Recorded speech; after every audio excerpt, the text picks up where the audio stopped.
I sing the body electric. What Whitman? Ellen Killer. Sunburnt Zebra. Young renegade. Arian. Assault.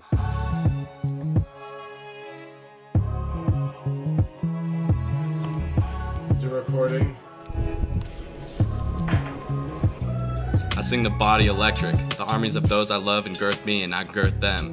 They will not let me off till I go with them, respond to them, and discorrupt them, and charge them with the charge of the soul. Was it doubted that those who corrupt their own bodies conceal themselves? And that those who defile the living are as bad as they who defile the dead? And if the body does not do fully as much as the soul, and if the body were not the soul, what is the soul? This is the female form. A divine nimbus exhales from it from head to foot. It attracts with fierce, undeniable attraction. I am drawn by its breath, as if I were no more than a helpless vapor. All falls aside but myself and it. Books, art, religion, time, the visible and solid earth, and what was expected of heaven or feared in hell are now consumed. Mad filaments, ungovernable shoots, play out of it, the response, Likewise ungovernable. Hair, bosom, hips, bend of legs, negligent falling hands all diffused, mind to diffuse. Ebb stung by the flow and flow stung by the ebb. Love flesh swelling and deliciously aching. Limitless limpid jets of love, hot and enormous. Quivering jelly of love, white blow and delirious juice. Bridegroom night of love, working surely and softly into the prostate drawn, undulating into the willing and yielding day, lost in the cleave of the clasping and sweet fleshed day. The voice, articulation, language, whispering, shouting aloud, food, drink, pulse, digestion, sweat, sleep, walking, swimming. Poise on the hips, leaping, reclining, embracing, arm curving and tightening, the continual changes of the flex of the mouth and around the eyes. The skin, the sunburnt shade, freckles, hair. The curious sympathy one feels when feeling with the hand, the naked meat of the body, the circling rivers, the breath and breathing in and out. The beauty of the waist and thence of the hips and thence downward toward the knees. The thin red jellies within you or within me. The bones and the marrow in the bones. The exquisite realization of health. Oh, I say now, these are not the poems and parts of the body only, but of the soul. Oh, I say now, these are the soul.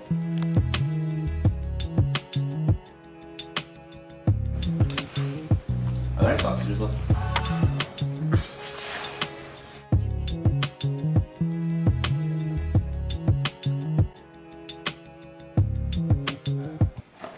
So have you guys heard the new Walt Whitman poem, I Sing the Body Electric? Oh yeah, I did. I was reading that the other day. Yeah, it's very intriguing, isn't it? I was very intrigued. I really like the repetition in it. It's very... Yeah, the literary devices in general, like the alliteration especially. Yeah, like the one line, I knew a man, a common farmer, the father of 5 sons. Oh, that's a great alliteration. Fantastic. I think the literary devices just add to the whole poem. It really makes the poem flow and kind of connect with each other. The sections go together almost, flawlessly. And then when he's like listing the qualities of man and woman, that just, I don't know, it just really like makes you think about it and just really creates great imagery. Feels kind of like he's using that to justify his homosexuality, though. Possibly. I mean, he does say that man and woman are equal.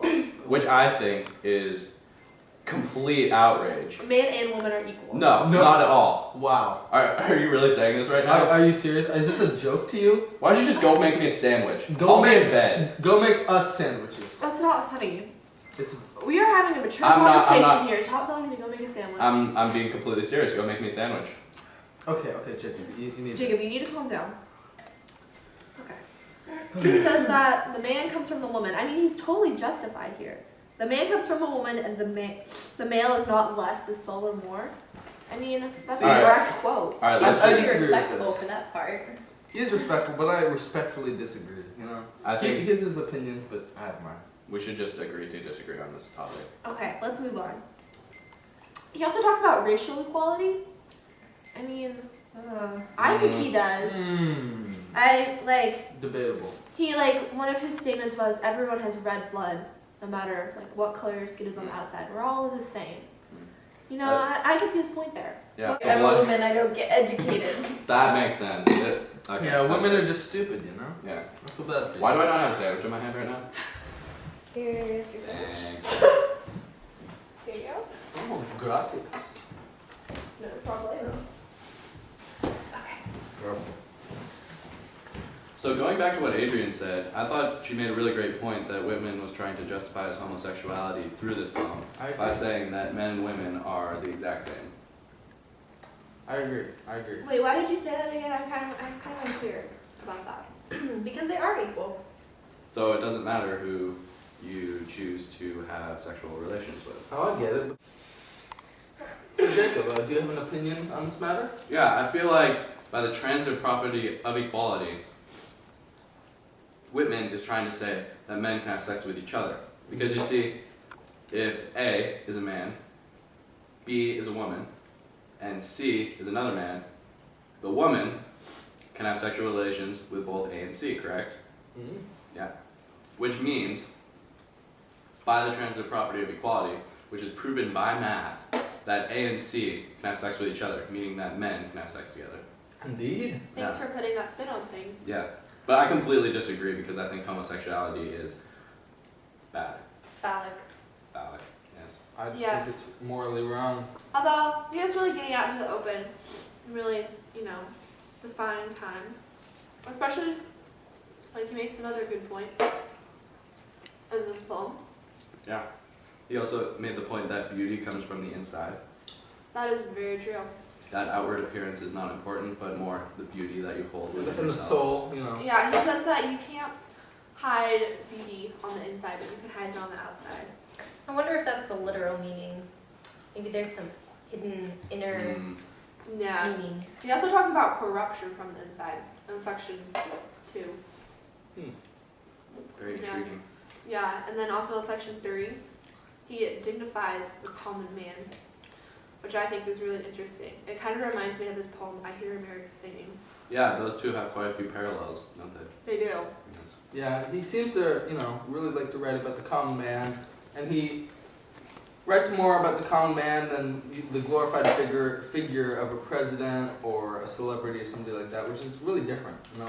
Except that now that Abe's been elected, I'm pretty sure he's going to be writing more about that sort of thing. Yeah. He does seem to like Abraham Lincoln. Yes, definitely. 1860 is a good year for poetry. Good year for everything.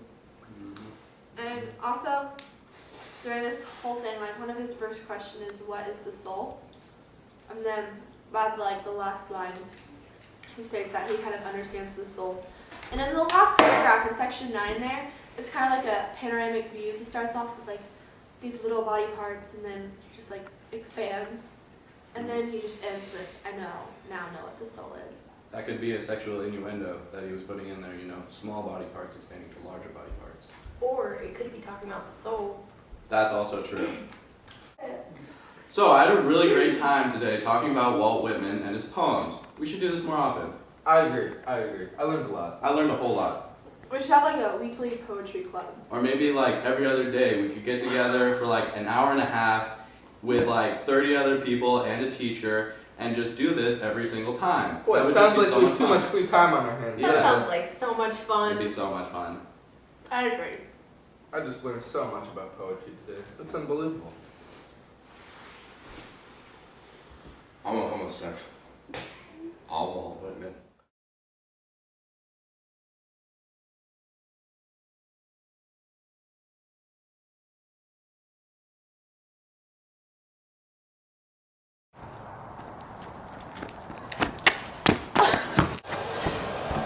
No, Jackson, put it. Damn it, Jackson, it has to be.